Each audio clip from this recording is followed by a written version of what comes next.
Hi, it's Matthew Holt. Really excited to be on the line here. Just a quick interview with Drew Schiller. Drew is the Chief Technology Officer of Validic. You may never have heard of Validic, but they're doing something very, very important and have been around for just about 3 years now, I want to say. And what Validic does is it's essentially a middleware layer. It's what we call a data utility layer off vendor. And what they do is essentially take all of the information out of all those devices, the Fitbits, the watches, almost every type of personal health device and a lot of others, and normalize that and make it available for other platforms to display it.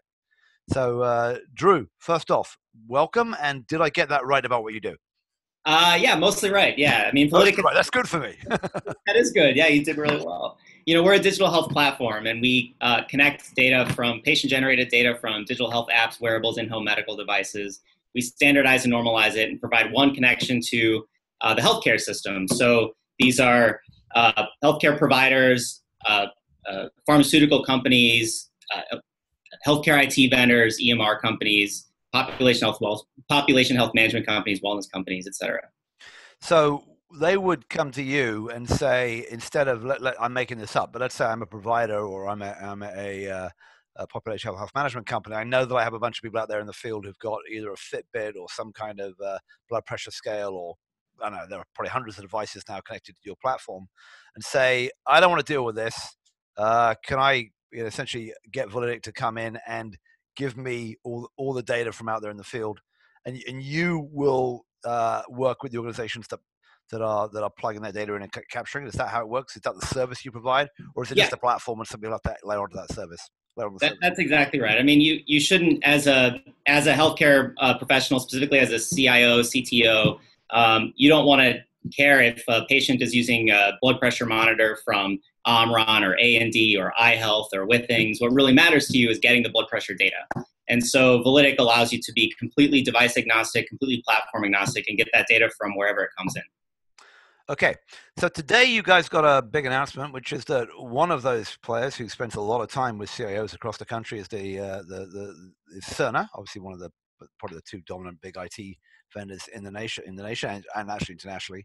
And you have a new agreement with them, where I think you're going to act as that sort of role with partnership for them and their customers. Tell us a bit about how it's starting, where you're going to first see this show up with Cerner, and a bit about what you think you're going to be doing with them in the future. Yeah, absolutely. So we're working with Cerner to integrate clinical fitness and wellness and nutrition data into their patient personal health portal, which is called Healthy Life. And basically, with the patient's consent, that information is going to be sent into the EMR. And that's where the nurses and physicians can have visibility, can provide better care, and really ultimately, improve the outcomes of a patient's experience. So does that mean a patient has to be also using that? Sorry, you mentioned the name of the health portal so much I've already forgotten. I think it's Healthy Life, right? It's the name, Healthy Life, yep. which I think they premiered at Health 2.0 a couple of years back, if I can remember rightly.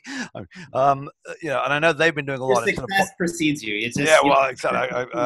But it may not have been that one. It may have been another one. They may have changed it for a while. It's tough to remember. I know that Clay Patterson was on stage selling tickets to Kansas City Wizards games at the time, which kind of ironic because his dad owned the team. But anyway, but the idea is that you can take this. This will end up in the EMR. Does a individual patient or consumer have to have that as their personal health management platform as well, or basically, if I've got a Fitbit and my doctor, or I've got a Withing scale and I want my doctor to see that data, and they've got Cerner, what does the doctor or the hospital, the healthcare organization have to do to make that happen? Sure. So the actual workflow is, I think, still being worked out. But the idea is that the physician is going to work with the patient and say, hey, I'm looking to get this type of data from you. The patient might already have a Fitbit. And in that instance, the doctor is going to allow the provisioning of that, for that patient to actually authenticate the specific hospital system access to the Fitbit data, which will end up in the EMR for the physician to review. Okay, so Cerner's going to be pushing that out generally across their provider platform, not just on their consumer and population health clients. That's great. So that's exciting news. Before we go, want to talk about two quick other things. There's a small fruit company based in Cupertino, California, that's been talking about providing middleware as well. Can you sort of compare, contrast what you do versus Apple's HealthKit, and for that matter, what Samsung is talking about with Sammy? Are you guys direct competitors in this area, or is that a sort of complementary offering? Yeah, no, it's actually a very complimentary offering. I cannot, first of all, I cannot say how thrilled I am that major consumer electronics companies like Apple and Samsung and Google and Microsoft have been making overtures in this space. I think it really legitimizes the future of digital health. I think it shows that this is actually the direction healthcare is going.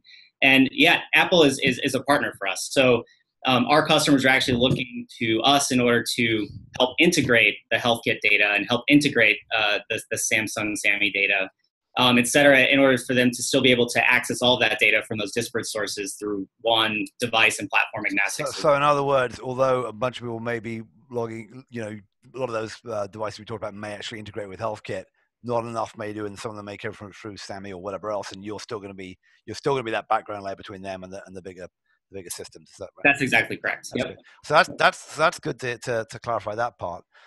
Last thing, tell me a bit about the update on Validic as a company. Obviously, the most important thing you're doing is taking part in the Health 2.0 HXR hackathon coming up in Boston the weekend before our Health HX3 Factor conference, and you guys have been attending our codathons and hackathons for some time now, showing getting people to build onto your platform. So we're excited to do that. But all kidding aside, give me an update on the status of the company, where you are in terms of employees. I know you have early funding from Mark Cuban and others. Just give me a sense of where the company is. Yeah, sure. So certainly, we're venture backed, well funded. We have over 45 employees now. We're growing very rapidly. We have over 90 customers. We're deployed in 16 countries, over 100 million covered lives. And that's rapidly expanding too. That doesn't even include the numbers that we have from Cerner and from WebMD Health Systems, which is now a customer of ours as well. So things are going very well. Yeah, that's great to hear. And how do you get paid? Do you get a site license for each customer? Do you get some sort of blanket per member per month fee? Or what's the general way that your technology fits into that overall technology stack? We do get paid to provide a valuable service. I don't want to get really too into that. I will say it's largely a platform license fee. Okay. But yeah, I mean, fundamentally, we provide enterprise value, enterprise service, enterprise support, and that's our model. That's fantastic. All right. Well, let's leave it there. Interesting news on that Cerner bit today. I've been talking with Drew Schiller. He's the CTO and co-founder of Validic. Drew, thanks for your time. Looking forward to seeing you in Boston in a few weeks. Yeah, looking forward to it as well.